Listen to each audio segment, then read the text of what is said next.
Disturbing decline of diplomacy across South Asia bodes ill for all. Regional security hinges on outcome of 2026 elections in Bangladesh. Author, Ashish Biswas.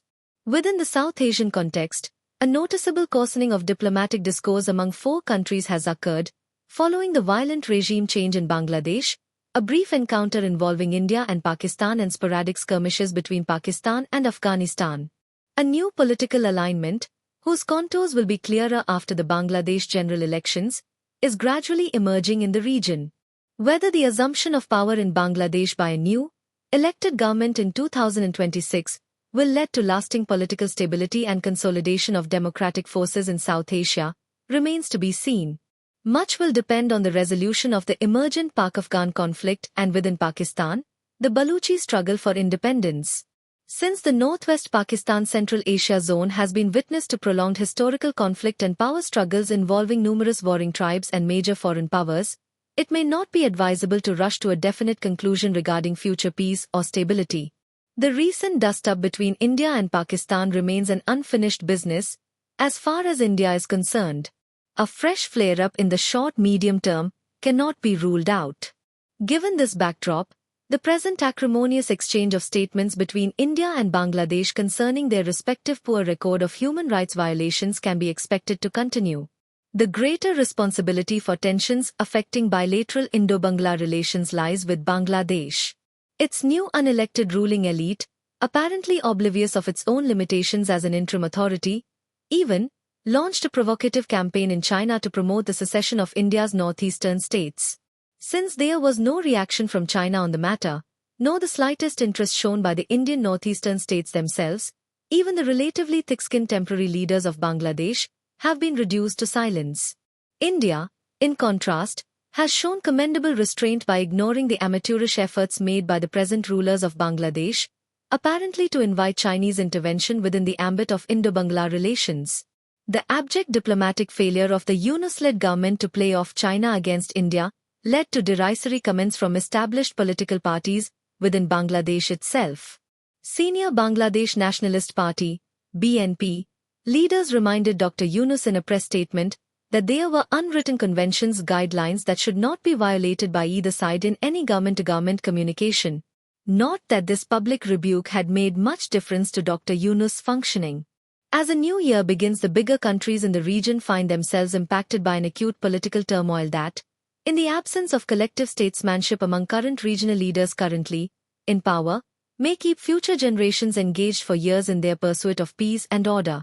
India, the automatic regional leader thanks to its size, population and growing economy, finds itself struggling to stave off three hostile neighbors on its east and west. Relations with China and Pakistan remain as uneasy as ever. Now Bangladesh seems keen to join their ranks. Few observers accept at its face value the official stand on foreign relations announced by Bangladesh. It would try to expand its diplomatic outreach in South Asia and beyond, reversing its earlier India-centric thrust in foreign policy matters. In concrete terms, this has meant developing closer ties with Pakistan, Turkey and the Islamic countries in general, avoiding Russia, and India in particular. There are not too many positive elements that India can look forward to, except the possibility of a slight relaxation in its tensions with China, courtesy their membership in the BRICS Forum. Also, the possibility of some improvement in Indo-Bangla bilateral relations in the medium term cannot be ruled out, in case the Jamaat-e-Islami and its associates fail to win power in the general elections. However, India may have ensured some gains in terms of diplomacy and influence in its near West neighborhood. By establishing good relations with the ruling Taliban government in Afghanistan, India has effectively offset much of Pakistan's benefits accruing from its newfound bonhomie with Bangladesh. The symbiotic nature of Indo-Afghan ties at present seems to be working well. India is helping Afghanistan in developing its domestic health and education-related infrastructure, powering its overall socio-economic progress. In return, India will find it easier to access the markets of the CIS states through Afghan territory if necessary.